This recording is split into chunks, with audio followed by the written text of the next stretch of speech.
hijinks. The world's longest running prank show is back.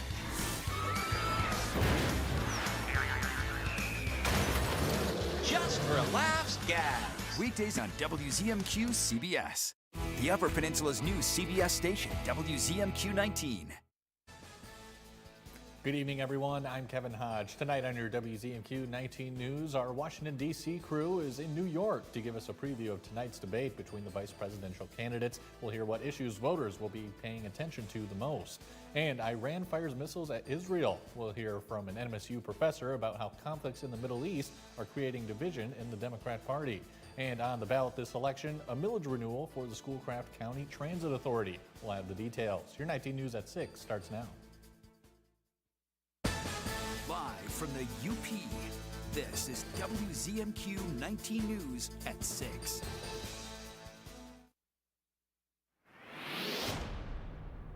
We're expecting mostly clear skies here in the Marquette area and across most of the Upper Peninsula. Low 40s downtown Marquette. Many of you away, though, from the lakeshore in the 30s, and expect a little bit of fog as well. And as we head on through the evening here, looking at the temperatures again falling to again close to that lower 40s, then rising a bit as we head on toward 8 a.m.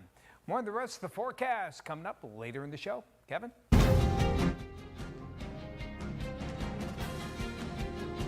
Thanks, Tom. And in just a few hours, vice presidential candidates J.D. Vance and Tim Walz will face off in the first and only VP debate. Tonight's debate coming at a pivotal time for issues both domestic and abroad. Our Washington, D.C. correspondents Rachel Knapp and Brendan Scanlon have been monitoring some of those issues throughout the day and join us live with how it could shape the debate. Rachel and Brendan, good evening.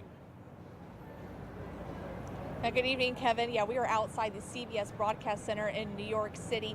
There are some security measures going around. There's some police presence, barricades. We have seen some supporters for both Kamala Harris and for Donald Trump kind of make their way circulating around here. But as far as tonight's debate goes, we can expect the candidates to touch on a couple of topics that are really important for American voters. Things like the economy, reproductive rights, safeguarding democracy, immigration, crime, lowering prices on things like at the grocery store, houses, really just a plethora of issues that we do expect the candidates to dive into. But I think there has been some developments, not just here, but also abroad, that could potentially shape tonight's debate. Of course, the big news today that's really shaping the conversation across the globe, the fact that Iran fired 200 missiles at Israel, which is really escalating that conflict over there. Up until now, Kevin, it's kind of been Israel and then those Iranian-backed proxies like Hamas and Hezbollah. But now we're seeing this state-on-state sort of conflict between Iran and Israel. Israeli Prime Minister Benjamin Netanyahu responded to the Iranian attack, saying that they made a big mistake by doing so. So I think that's definitely a big topic that we will hear at this debate coming up at 9 o'clock Eastern, just taking place right here behind us in New York City. And Kevin, historically speaking, these VP debates don't have too much of an influence on the election. But recent polling, as Brendan knows, there's been showing a close race. Harris is leading slightly in places like Michigan and Pennsylvania, but in other places, she's not doing too hot. Right, in places like North Carolina and Georgia, a new Quinnipiac University poll showing that former President Trump has the lead in those two crucial swing states, Georgia especially, where Harris has been campaigning pretty heavily. So, again, given how close it is, a major moment at this debate here behind us, Kevin, can really certainly make all the difference. And we will bring you the live and latest coverage only on WZMQ 19 News later on this evening at 11 p.m. But for now, reporting live for WZMQ 19 News, I'm Rachel Knapp. And I'm Brendan Scanlon. Kevin, we'll send it back to you. Brendan, Rachel, thank you very much. We'll see you later tonight. Foreign policy is one of those topics. Many voters are eager to hear from the VP candidates answering questions tonight. And since Michigan is home to the Arab American capital of the United States, the growing conflict in the Middle East is a top issue this year. Our Michigan Capitol correspondent Sophia Murphy has more from an MSU professor about how tonight's debate could influence Democratic voters split on the issue. Tim Walz and J.D. Vance will take the stage tonight, giving voters another chance to learn about both campaigns with just over a month left until Election Day. I expect to see the governor talk a little bit about his personal story, obviously, but also talk about what it is that he and the vice president plan to do. It's expected the two will answer questions about abortion rights, economic policy, gun control, and immigration. But according to Noura Sadiq, assistant professor at Michigan State University, for Democrats, foreign policy is now their top issue. 4 years ago, if you were to ask Muslims in Michigan what their policy priorities are, they would say healthcare, the economy, just like any other Michigan voter. Southeast Michigan is home to some of the largest Arab, Muslim, and Lebanese populations in the country. Michigan is unique and special for that reason, but it also means that the emotions are much more complex right now. With Iran launching a missile attack on Israel today, the increasing casualties have Muslim voters continuing to push for the candidates to form concrete foreign policy stances, with the threat of voting uncommitted if the issue isn't addressed. We need to end these wars now. And then, of course, humanitarian aid needs to be able to get through to folks in Gaza. And I think that the governor will say all of those things if asked those questions at this debate. Sadiq says many Muslim voters will be hoping to hear Walz call for a ceasefire, but still want to see the Democrat ticket discuss reevaluating foreign military spending before their vote can be secured. There's a sense of feeling like the parties are hearing what they're saying, but does that translate to listening? From Michigan's capital, Sophia Murphy, WZMQ 19 News. At the polls this November, Schoolcraft County voters will decide the future of their public transportation service. The Schoolcraft County Transit Authority operates on a millage, which has been at the same rate for the last 10 years. The authority is asking voters to renew the .5841 millage rate for another 4 years. Administrators say losing the millage would have major impacts on the Transit Authority and patrons who rely on its services. We wouldn't be able to provide the service that we do in Schoolcraft County, so we wouldn't have the local match to bring in the state and federal funds. We would be doing fundraising campaigns probably weekly and monthly to make up the difference. It would also raise the rates that riders have to pay, and for some people that would be unaffordable. The Schoolcraft County Transit Authority provides 35,000 rides each year, including non-emergency medical transportation. Your first warning weather forecast is after the break. Plus, cybersecurity experts are in Marquette for the 3rd annual Cybersecurity Symposium. And later in sports, Mike Ludlam has the highlights from the Detroit Tigers' first playoff game in 10 years. We'll be right back after this. John's Auto has been voted the #1 dealer to buy pre-owned vehicle for longer than I've been alive. If you're looking for a vehicle, or if you're looking for someone to help with your current car, or if you need to get yours looking like new again, come see us at John's Auto Sales and Service, Marquette. We can stop this together. My team is on their way. Let's get to work. The assassins are inbound. He has a knack for finding the suspect. I'm too old for this crap. This will be dangerous. Must be Tuesday. Trust me. I trust you. The FBI's are all new. Tuesday, October 15, part of CBS Premiere Week on CBS and streaming on Paramount+. I'm supported by generations of women before me who've spent centuries fighting for our rights. But Carl Bonac is supported by radical groups that would restore the 1931 abortion ban, rolling back the clock, criminalizing abortions, taking away our rights. Bonac says he has authority over his body, but he wants the government to control ours. I guess Carl thinks women aren't worthy of the basic rights he wants for himself. Guess what, Carl? You're not worthy of our vote. Is your parents' car sounding funny? Do you hear any clunks, rattles, squeaks, or leaks? Tell them to call John's Auto Service Department for fast, friendly, and affordable service. Come see us at John's Auto Sales and Service, Marquette. Tonight's weather is brought to you by Shunk Furniture. Recliners, recliners, recliners. Nobody gives you more choices than Shunk Furniture Marquette. There's a tremendous selection of high-leg recliners in stock or custom order. We have the largest selection of Lazy Boy rocker recliners, hundreds of styles, sizes, and colors to choose from. And a great selection of leather and leather power recliners, all here for you to try. We have big chairs like the Beast and small chairs that will fit just about anywhere. They're all 25 to 35% off. Shop Shunks at Marquette today. Now, WZMQ TV19 First Warning Weather with meteorologist Tom DeVecchio. We'll have generally dry weather, as you can see here, and we're going to have cooler conditions for later on today, along with some, let me try that again. I gotta make a, sorry Mitch, forgot to update this graphic. right, sorry about that, folks. Looks like Tom's having a little trouble there.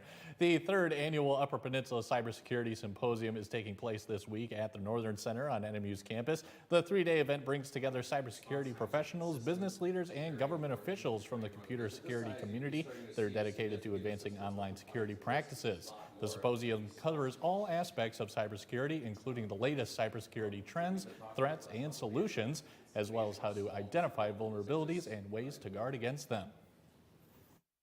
My biggest thing that I can tell people out there is please don't reuse the same password for everything. Make it a password that only you would know. Make it a phrase and then add a number to it or something, because the longer the password is, the harder it is to break. The symposium also addresses the growing threat of artificial intelligence, where scammers can actually make themselves sound like a friend or a loved one through voice cloning. And we have insights coming up next. We're joined once again by the Marquette Downtown Development Authority to see what they have planned for the holiday season. That conversation is in 2 minutes. My husband and I are going through IVF treatments now. It could be our only chance to have a family. But Donald Trump's plan could ban IVF in some states. My husband is in the military. He volunteered to serve. We are patriots and we go where he is assigned. What if we end up in a state where IVF is no longer legal? What will we do then? I'm Kamala Harris, and I approve this message.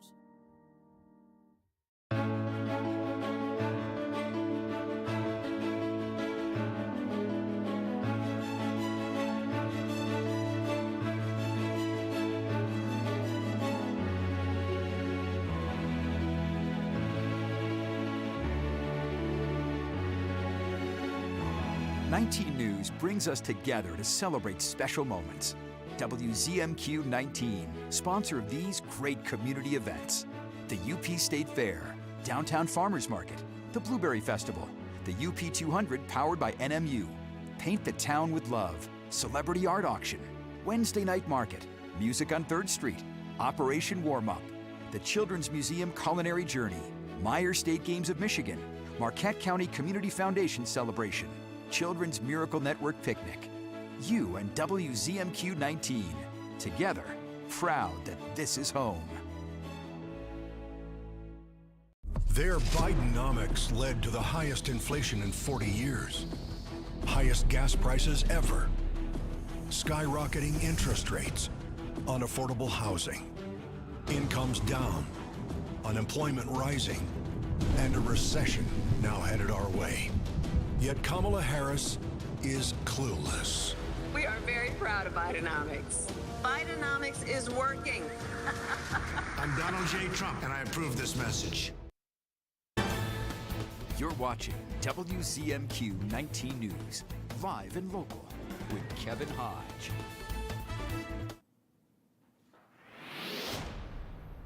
Welcome back, everyone. We have officially hit October, and it's starting to feel like the holiday season. Planning is already underway in Marquette, and joining us from the Marquette DDA is Mike Bradford, of course, to tell us what's to come. Mike, how's it going? Oh, it's going great. This is my favorite time of year, so I'm doing very well. All right, excellent. So any big changes coming this year? Changes? Well, always plenty when it comes to holiday season.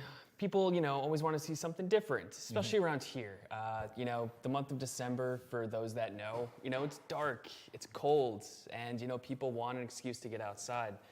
And so what we're doing this year is a collaboration for a festival with Travel Marquette and the Marquette Arts and Culture office. It's the Winter Lights Festival. Like I said, it's dark. So we wanted to try and bring something to this community that can help lighten up the month a bit, Sure. help bring in some joy.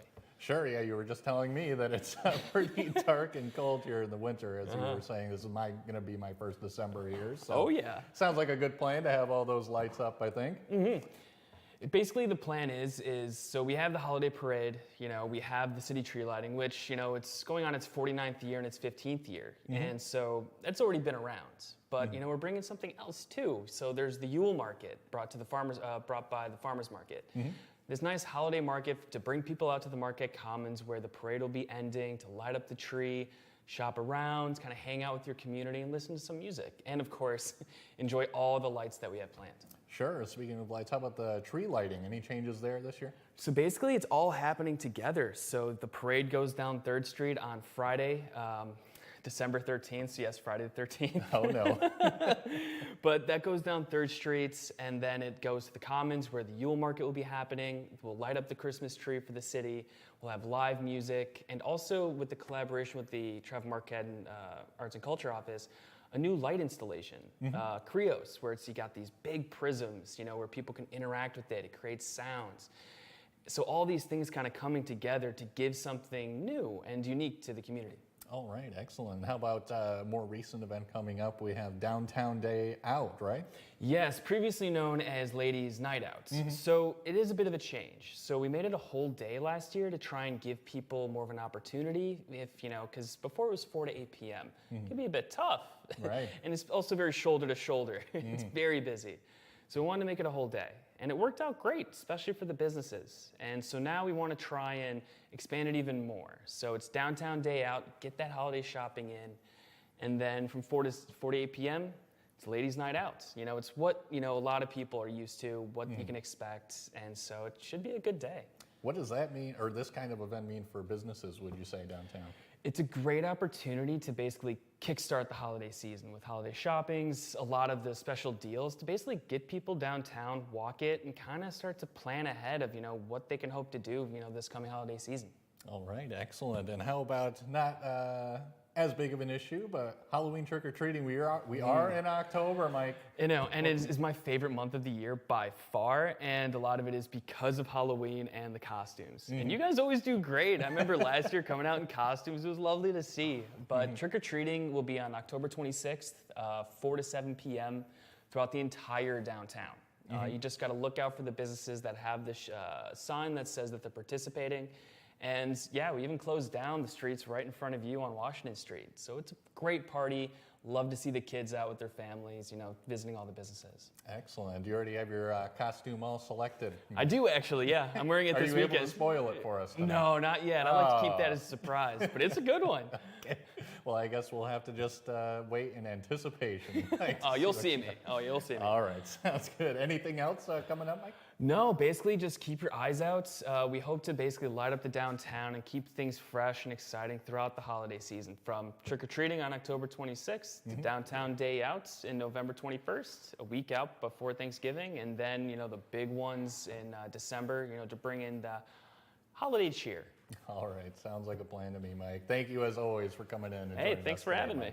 For sure. And tomorrow on Insights, we're talking to the man behind the gloves at Body Punch and an upcoming women's empowerment boxing class. That's Wednesday right here on 19 News Insights. And coming up next, Mike has your sports, including the most recent polling for high school football. He'll tell us who's on top.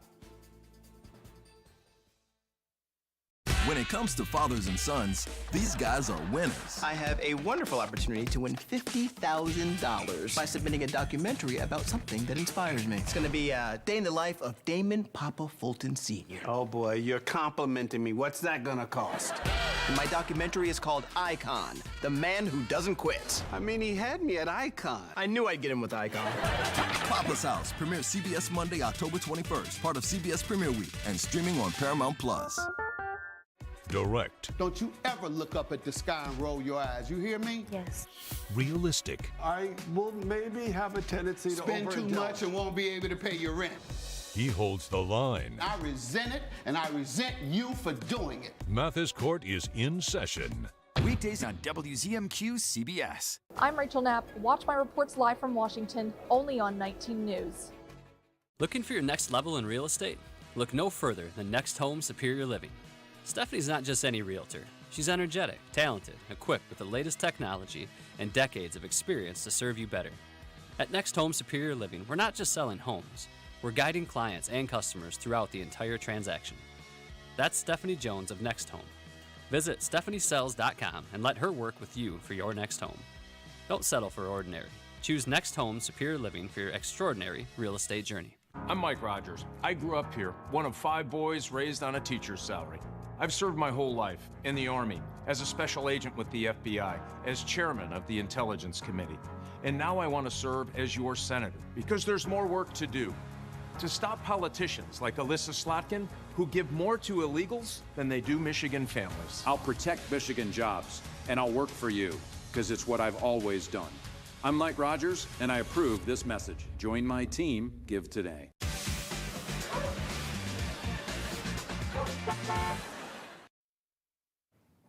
Welcome back, everyone. Looks like Tom DeVecchio has fixed what was the issue. Tom, take it away. Nice tranquil night around the area as we check out the headlines here. We'll keep it on the chilly side, while downtown Marquette probably holding in the low 40s, a lot of the 30s in those outlying areas. Setting up, though, for some nice weather as we head on toward tomorrow. Get out and enjoy some decent sunshine. And really, if you have any outdoor plans here, as we get established here in our first week of October, will generally be dry and on the cooler side as far as temperatures go. Not too bad, though, for October. You can see dry conditions as we head on into the nighttime hours tonight. Couple of high clouds, though, streaming in from the west, and those will be sliding more toward the north and into Lake Superior as we head on into the midday hours tomorrow. So I have these passing clouds. No precipitation expected from them despite the chill in the air for tonight. And we'll keep the dry weather going into the nighttime hours here of Wednesday night and Thursday as well. More of the same. Some good looking weather overall. Weather looking, again, very good shape. Northwesterly winds that were pretty brisk will turn toward the south, and we'll have a strong southerly wind for tomorrow to help boost our high temperatures, and then going back to the north as we head toward Wednesday night. So we'll drop into the 40s, a few 30s popping up there as well for tonight, with warmer temperatures along the Lake Superior shores. Temperatures 60s, we'll try to get to 70 in some spots as well as we head on into tomorrow. So we'll get close to that. We'll go 69 for a high here on Wednesday from Marquette. Thursday and Friday staying on the dry side. Gradual drop in temperatures. But then we rebound a bit for Saturday. And as you talked about yesterday, I'm going to put in some drops here, a chance of some showers as we head on towards Sunday. And you can see a much chillier day, probably not getting out of the 60s into the beginning of next week. Good evening, everyone. When you take part in your first playoff game in 10 years, you better throw your best pitcher in Game 1. For the Detroit Tigers, Tarek Skubal won the Triple Crown this season. 18 wins, a 2.39 earned run average, and 228 strikeouts. Skubal started this afternoon against the Houston Astros. Pick up the action in the top of the second inning, and that is Trey Sweeney with the base hit to center field. Parker Meadows will come around and slide in, and the Tigers have a 2-0 lead. Moments later, Matt Vierling looking to cook up a dish, and he puts that one into center field as well. Jake Rogers crosses the plate. He had the first RBI single in the inning. Tigers now lead 3-0. Mr. Skubal was, I think we can say, outstanding on the mound. He struck out 6 in 6 innings, allowing just 4 hits, no runs, and 1 walk, and he left the game with that 3-0 advantage. Bottom of the ninth, bases loaded for Jason Hayward. Oh, just when you think all was going to go bad, Spencer Torkelson stuck his glove out and caught the ball. The bases loaded for the final out. Tigers win 3-1, take a 1-0 lead in the best-of-3 series. Game 2 is tomorrow afternoon. Meanwhile, maybe about 1,000 feet or so away last night, the Seattle Seahawks, the Detroit Lions, and we'll pick it up with Geno Smith connecting with DK Metcalf in the first quarter, but he fumbles the football. Jack Campbell recovers it, and he's going to rumble down the sidelines for 49 yards to the 14. That set up Detroit's second touchdown of the game by Jahmyr Gibbs. They led 14-0. To the third quarter, we're getting fancy. Amon-Ra St. Brown to Jared Goff for the touchdown pass. 7 yards, 28-14 Detroit. But they couldn't put this game away for a while. Seattle kept hanging in there. Fortunately, Goff to Jamison Williams here, and he will, I won't say sprint down the sideline, but he did get there for 70 yards. Lions lead 35-20. Now, former Spartan Kenneth Walker III had 3 touchdowns in the game, this one from 21 yards to cut the deficit to 35-27. But the Lions take care of business with 1 more touchdown pass. Jared Goff, 18 for 18, 292 yards, 2 touchdowns. I'd like to think that's a 158.3 rating. And of course, St. Brown this past 2. Lions win this one 42-29. They have a bye week this weekend. To the UP High School football polls for this week, Menominee continues to be the #1 team with all the first place votes. 5-0, 25 points. Kingsford, a unanimous #2. Marquette is 3rd, followed by Negaunee and Iron Mountain. In the 8-player poll, it's Forest Park's turn to take over #1, 1 point ahead of Pickford. Both are 5-0, and so is Munising at #3. Munising entertains Norway on Friday. The Knights are 4th, and North Central is 5th this week. Speaking of 8-player football, the Ishpeming Hematites finally had a chance to play a game at home on Saturday against Indian River Inland Lakes. Pick it up in the second quarter. Aiden Fenstemacher on the run. Stood up. Ball stolen by Caden Luma. Pancaked by Jack Wilson. First down, Ishpeming. On the next play, Luma will catch the snap and run to the far side of the field. And he has a little bit of a path, and then he decides, 20-yard line, let's turn left. A fine idea. He beats everybody to the goal line for a 44-yard touchdown. 2-point conversion good. We are tied at 14. Bulldogs go back to work. Mitchell Crawford will score from a couple yards. 2-point good. Inland Lakes led 16-14 at the half.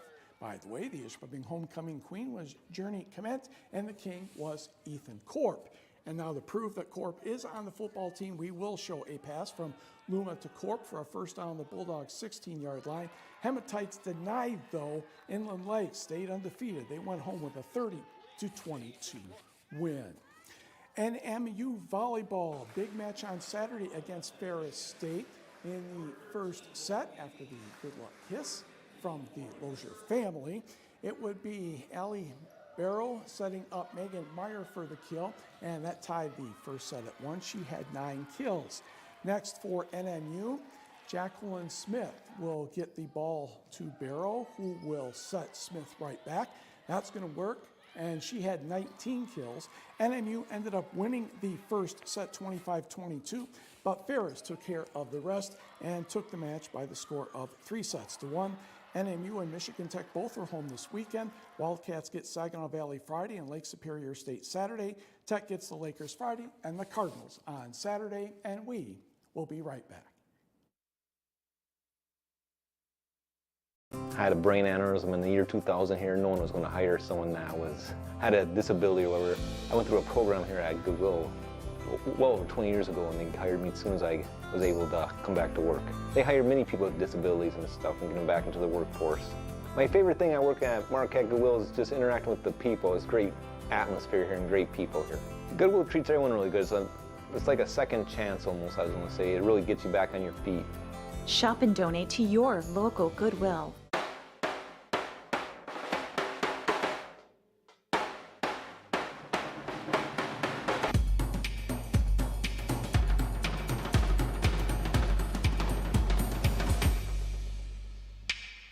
The Jennifer Hudson Show goes bananas for Gwen Stefani. I walked through those doors and it was like this love bomb. Yay! And we surprised her with the tracksuit of her dreams. Oh my God! I love it! Plus, help yourself. Let's brush up on our etiquette. The Jennifer Hudson Show, tomorrow at 5 on WZMQ TV CBS, followed by 19 News at 6. Choice Hotels is a family of brands with a hotel for any traveler you want to be. Like Quality Inn for the dad that gets every dollar and minute out of this family road trip. The day is upon us. Book at choicehotels.com. Hello. These hands cook for 30 people 3 meals a day. I can't stop when I have dry hands. I trust O'Keeffe's. It's America's #1 selling hand cream for guaranteed relief. If it works for these hands, it'll work for yours. Also available in O'Keeffe's for healthy feet. The wait is over. England Furniture's quick shipping is back at Kirkish Furniture. Choose your style and fabric and receive your furniture in as little as 30 days. Browse our in-stock selection or let our staff help you customize the perfect sofa or chair. Plus 1 year free financing and free delivery.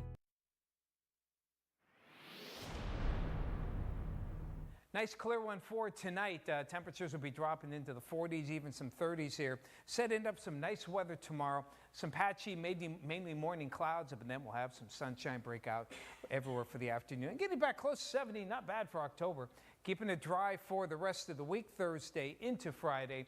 Weekend, maybe a bit of a mixed bag. Looks good on Saturday. Might see a few showers, though, and quite chilly as we head towards Sunday. Kevin? Thanks, Tom. A decades-long musical tradition returns to Escanaba Saturday evening. The Remnants Barbershop Chorus has been busy rehearsing for the annual Harvest of Harmony at the old junior high school. This year, they'll be joined by 3 regional barbershop quartets who have performed for audiences across the country. The Remnants Chorus will sing songs ranging from traditional barbershop classics to hits by the Beatles. They're hoping to promote an appreciation for the barbershop style in attendees of all ages.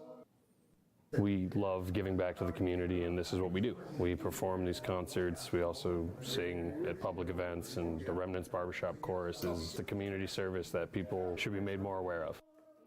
General admission tickets for the Harvest of Harmony cost $20 and are available at the Chamber of Commerce and Elmer's County Market. That's all we have for now. We'll see